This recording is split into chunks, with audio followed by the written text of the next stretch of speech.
خوشبو رمضان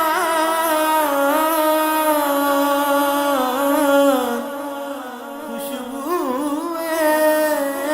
رمضان۔ جی ناظرین، میں ہوں آپ کا ہوسٹ اویس قادری حکم۔ آئیے اپنے دوسرے مہمان ثنا خوان مصطفیٰ صلی اللہ علیہ وسلم، اور جو کہ تحت اللفظ میں پڑھتے ہیں اور بہت خوب پڑھتے ہیں اور خود ہی لکھتے ہیں ماشاءاللہ، نعت و شاعر ہیں، کہ بڑا شاہ صاحب ہماری جو خواہش ہے تو خوبصورت سا کلام، جیسے آپ نے پچھلے پروگرام میں بھی ہمیں وقت دیا اور پیش کیا، تو ویسے ہی آپ کو خوبصورت سا کلام پیش کیا، اور ہماری یہ خواہش ہے کہ آپ اپنا ہی لکھا ہوا کلام پڑھیں تو زیادہ مزہ آئے گا۔ جی بہت شکریہ جی، مجھے باری تعالیٰ جی بسم اللہ بسم اللہ پنجابی زبان میں بسم اللہ بناتے ہوئے بسم اللہ۔ کہ سب تو پہلو حمد خدا دی واہ جو مالک ہے سب دا۔ واہ واہ سبحان سب تو پہلو حمد خدا دی جو مالک ہے سب دا، پالن والا ہے دو جگ دا، شان اونچائے رب دا۔ سبحان اللہ۔ اس دی مثل مثال نہ کوئی، واہ واہ واہ ہوئے ثنا کی جب تو واہ واہ واہ، او حیو قیوم ہے مولا، نیڑے ہے شاہ رب۔ سبحان اللہ سبحان اللہ سبحان اللہ۔ او رحمان رحیم پیارا، اونچیاں شاناں والا، او رحمان رحیم پیارا، اونچیاں شاناں والا، شاخاں اُتے جپ دے طائر او دے نام دی مالا۔ او رحمان رحیم پیارا، اونچیاں شاناں والا، شاخاں اُتے جپ دے طائر او دے نام دی مالا۔ او معبود حقیقی سب دا، سجدے دے ہے لائق۔ سبحان اللہ۔ او معبود حقیقی سب دا، سجدے دے ہے لائق، اس دی شان بیان کی ہوئے دو جگ داؤ خالق۔ کرے قبول دعاواں مولا، بگڑے کم بناوندا۔ کیا بات ہے، کرے قبول دعاواں مولا، بگڑے کم بناوندا،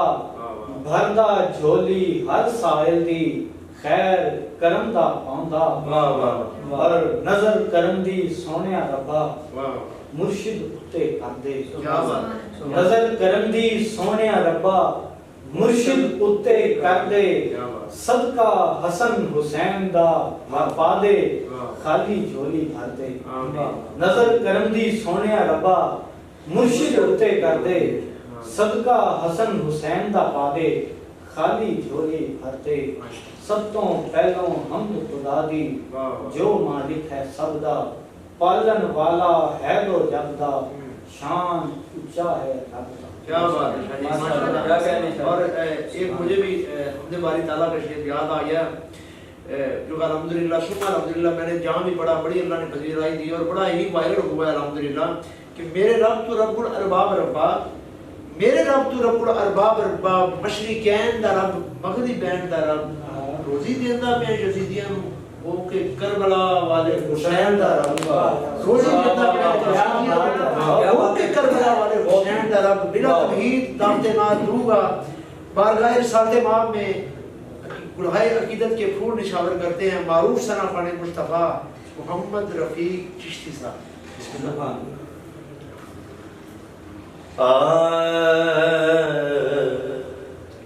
تجھے کیا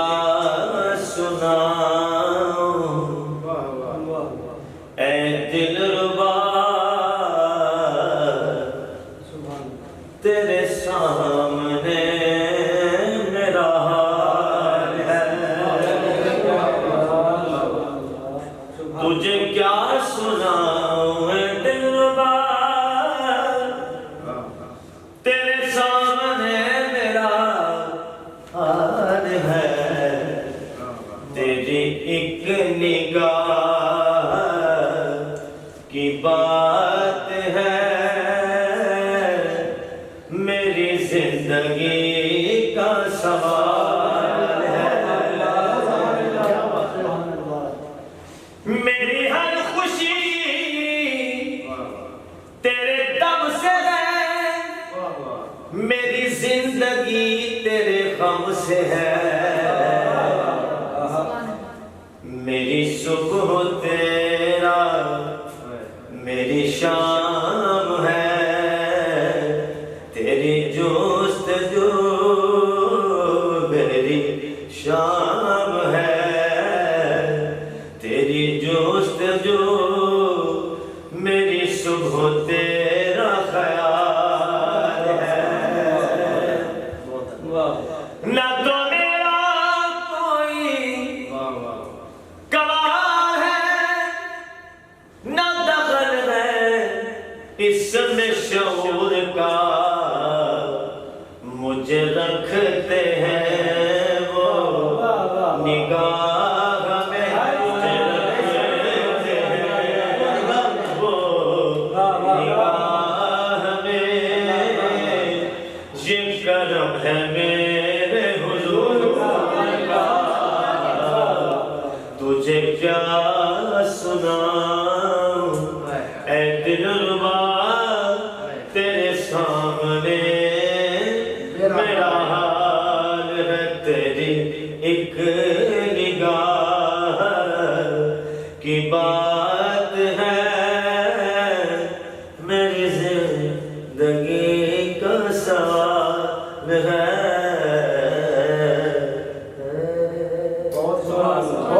ماشاءاللہ جیتے رہیے۔ محمد رفیع چشتی صاحب ابھی ابھی بارگاہ رسالت مآب صلی اللہ علیہ وسلم میں گلہائے عقیدت کے پھول نشاور کر رہے تھے۔ میری جو کوشش ہے کہ یہ تسلسل نہ ٹوٹے، اسی طرح بارگاہ رسالت مآب صلی اللہ علیہ وسلم میں گلہائے عقیدت کے پھول نشاور کرتے ہیں محمد نوید اقبال چشتی صاحب۔ جی بسم اللہ۔ جی ماشاءاللہ، آج جس طرح گلشن قادریت و چشت کے پھول مہک رہے ہیں، واہ واہ، اور یہ رمضان المبارک کے پرنور ساعتوں میں ہم شہزادی کونین مختومہ کائنات سیدہ طیبہ طاہرہ عابدہ زاہدہ راضیہ مرضیہ فخر مریم و آسیہ حضرت سیدہ فاطمہ الزہرا سلام اللہ تعالیٰ علیہ کے حضور نذرانہ مودت و محبت پیش کرنے کے لیے حاضر ہیں۔ تو قبلہ سیدی استاذ گرامی تشریف فرما ہیں، میرے لیے اس سے بڑی سعادت کیا ہو سکتی ہے کہ آپ کی موجودگی میں پڑھنے کی سعادت حاصل کر رہا ہوں۔ قبلہ استاذ گرامی حضرت علامہ صاحب چشتی رحمۃ اللہ علیہ کی ایک نعتیہ کلام سے کہ من میں نعت نبی کی ہوتی ہے، من میں نعت نبی کی ہوتی ہے، ہر دھڑکن میں نعت نبی کی ہوتی ہے، من میں نعت نبی کی ہوتی ہے، ہر دھڑکن میں نعت نبی کی ہوتی ہے، نام نبی کا لے کر کلیاں کھلتی ہیں، نام نبی کا لے کر کلیاں کھلتی ہیں، ہر گلشن میں نعت نبی کی ہوتی ہے۔ اسے دیکھیے گا، رنگ و بو ہے ان سے پائی پھولوں نے، رنگ و بو ہے ان سے پائی پھولوں نے، ذکر چمن میں نعت نبی کی ہوتی ہے، اور جبلے نور و طور احد کی نسبت سے، جبلے نور و طور احد کی نسبت سے، کوہ و دمن میں نعت نبی کی ہوتی ہے۔ اور فنکاروں کو یہ تک تو معلوم نہیں، فنکاروں کو یہ تک تو معلوم نہیں کس فن میں نعت نبی کی ہوتی ہے، فنکاروں کو یہ تک تو معلوم نہیں، فنکاروں کو یہ تک تو معلوم نہیں کس فن میں نعت نبی کی ہوتی ہے، فنکاروں کو یہ تک تو معلوم نہیں کس فن میں نعت نبی کی ہوتی ہے، کیونکہ بڑھ کے اشکوں سے سوغات ہوتی نہیں، بڑھ کے اشکوں سے سوغات ہوتی نہیں، آنسوؤں کو کبھی مات ہوتی نہیں، پاک جب تک نہ صائم ہو قلب و نظر، مصطفیٰ کی قسم نعت ہوتی نہیں۔ فنکاروں کو یہ تک تو معلوم نہیں کس فن میں نعت نبی کی ہوتی ہے، اور بعد حجاز کے بڑھ کے صائم دنیا سے، بعد حجاز کے بڑھ کے صائم دنیا سے، پاکستان میں نعت نبی کی ہوتی ہے، بعد حجاز کے بڑھ کے صائم دنیا سے، پاکستان میں نعت نبی کی ہوتی ہے۔ محمد نوید اقبال چشتی صاحب بڑی ہی خوبصورت انداز میں تحت النفس میں آقا علیہ السلام کی بارگاہ میں گلہائے عقیدت کے پھول نشاور کر رہے تھے۔ علامہ صاحب بازرگانِ حضرت عائشہ صدیقہ رضی اللہ تعالی عنہا شان سیدہ کائنات مختصر بیان۔ جی یہ بہت اہم بات ہے اور میں سمجھتا ہوں کہ یہ آج کے اس وقت کی ضرورت بھی ہے کہ وہ مقدس شخصیات جن سے فیض اور برکت حاصل کر کے امت اپنے دامن خیر و برکت سے بھرپور کر سکتی ہے، شوقی قسمت سے بعض ایسے خیالات کی تشہیر کی جاتی ہے کہ جو ہوا کو مسموم کرتے ہیں، ہوا کو زہر آلود کرتے ہیں، لیکن میں سمجھتا ہوں کہ حقیقت محبت کے علاوہ، حقیقت عقیدت کے علاوہ اور حقیقت اچھے اور خوبصورت اور بے مثال تعلق کے علاوہ اور کچھ نہیں ہے۔ اور حضور نبی اکرم صلی اللہ تعالیٰ علیہ وآلہ وسلم کی شہزادی اور سیدہ کائنات کی شان بیان ہوتی رہی ہے، بیان ہو رہی ہے اور بیان ہوتی رہے گی انشاءاللہ۔ لیکن کیا خوبصورت اور دلچسپ مرحلہ ہے کہ جو رسول پاک کے گھر میں ہیں، رسول پاک کے اہل بیت اطہار ہیں، وہ سیدہ کائنات کی شان اور عظمت بیان کریں، تو اس کا مطلب یہ ہے کہ حضور نبی پاک علیہ السلام کے خاندان اور حضور کے گھر سے باہر تو بڑی مشکل بات ہے اور بڑی صحبت والی بات ہے، رسول پاک کا جو خاندان اور حضور کا اپنا گھر ہے اس میں بھی جس مقام پر سیدہ کائنات ہے وہاں کوئی نظر نہیں۔ اللہ اللہ اللہ۔ اور صاف ظاہر ہے میرے کریم آقا صلی اللہ تعالیٰ علیہ وآلہ وسلم کی تربیت لمحہ بلمحہ ان ہستیوں کے ساتھ ہے، تو وہاں رشک تو ہو سکتا ہے لیکن اس کے علاوہ ہم کسی اور چیز کا تصور نہیں کر سکتے۔ تو سیدہ عائشہ صدیقہ رضی اللہ تعالیٰ عنہا نے جس انداز میں سیدہ طیبہ طاہرہ کو خراج عقیدت پیش کروایا ہے اور جس انداز میں ان سے محبت نبھائی ہے، میں یہ سمجھتا ہوں کہ نبی کریم علیہ السلام سے جو سیدہ عائشہ صدیقہ کی محبت ہے، اگر اس محبت کا اظہار حضور کی کسی نسبت سے کیا جا سکتا ہے تو سب سے بڑھ کر وہ اظہار محبت حضرت سیدہ فاطمہ الزہرا کی ذات ہے۔ اس میں بہت سارے ایک دفتر ہے یہ، لیکن میں وقت کو ملحوظ خاطر رکھتے ہوئے ایک حوالہ آپ کی خدمت میں پیش کرنا چاہوں گا کہ جب حضور نبی اکرم صلی اللہ تعالیٰ علیہ وآلہ وسلم نے قرب وصال میں حضرت سیدہ زہرا سلام اللہ تعالیٰ علیہ سے رازداری میں کوئی بات کی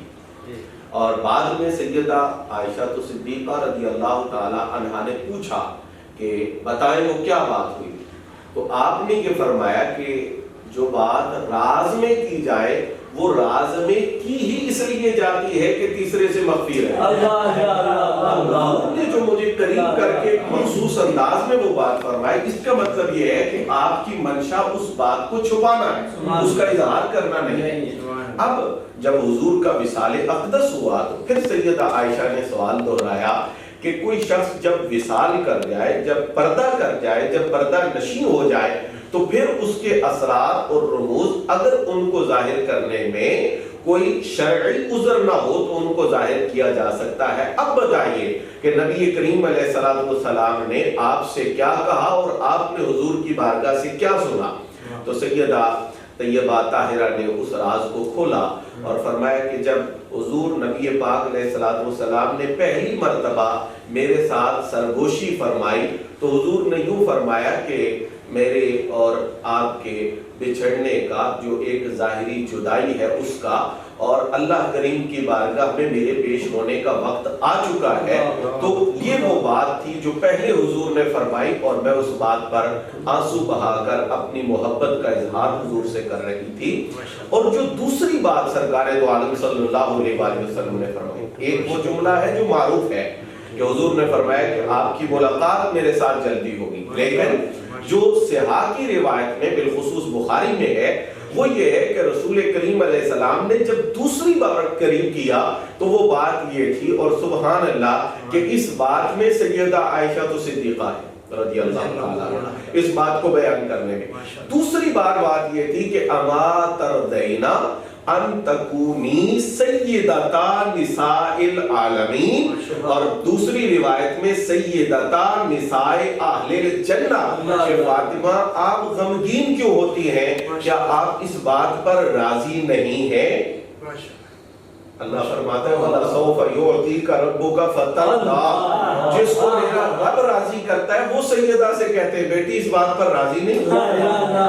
رضائے زہرا کا مقام دیکھیے، اسی لیے موجودہ فضا میں ہم یہ کہتے ہیں کہ شان زہرا کو، شان مصطفیٰ کو سامنے رکھ کے سمجھنا ہوگا، مقام زہرا کو مقام مصطفیٰ سامنے رکھ کے سمجھنا ہوگا. تو میرے آقا فرماتے اما ترضینا، اے فاطمہ آپ اس بات پر خوش نہیں ہیں کہ آپ تمام جہان کی عورتوں کی سردار ہیں یا جنت کی تمام عورتوں کی سردار ہیں؟ یہ دونوں لفظ روایات میں آتے ہیں اور اس میں تطبیق مشکل نہیں ہے، اس لیے کہ جو صاحب ایمان نہ ہوں، جو اہل جنت نہ ہوں، ان کی سرداری کوئی کمال والی بات ہی نہیں ہے. حضور نے فرمایا کہ جو جنت میں جانے والی خواتین ہیں چونکہ وہ سب صاحب کمال ہیں، لہذا اللہ تعالیٰ نے آپ کو ان کا سردار بنایا. اب میں بڑے اجمالی سے اور مختصر انداز میں یہ بات کہوں گا کہ بعض نسبتیں ایسی ہوتی ہیں جن میں بعض لوگوں کو اعتراض ہوتا ہے کہ سیدہ کائنات کی طرف یہ نسبت کر کے ہم اپنے آپ کو یا کسی دوسری ہستی کو کیوں یاد کر رہے ہیں. تو میں عرض کروں گا کہ یہ وہ بارگاہ ہے جہاں نسبت غلامی بھی اعزاز ہے، باقاعدہ ایک عزت ہے، باقاعدہ ایک شان ہے. اس لیے کہ سیدہ کائنات جن کی سردار ہیں وہ اہل جنت ہیں، ان کو اللہ نے خود ایک رفعت اور مقام عطا فرمایا ہے. تو سیدہ عائشہ صدیقہ رضی اللہ تعالی عنہا کا سیدہ کائنات کی بارگاہ میں یہ ہدیہ عقیدت ہمارے لیے ایک بہت بڑا سبق اپنے اندر لیے ہوئے. تمام جنتی عورتوں کی وہ سردار ہیں، کوئی شک نہیں ہے. یہاں پر ایک چھوٹی سی کمرشل بریک لیتے ہیں، بریک کے بعد انشاءاللہ پھر علامہ صاحب سے اگلا کویشچن. خوشبو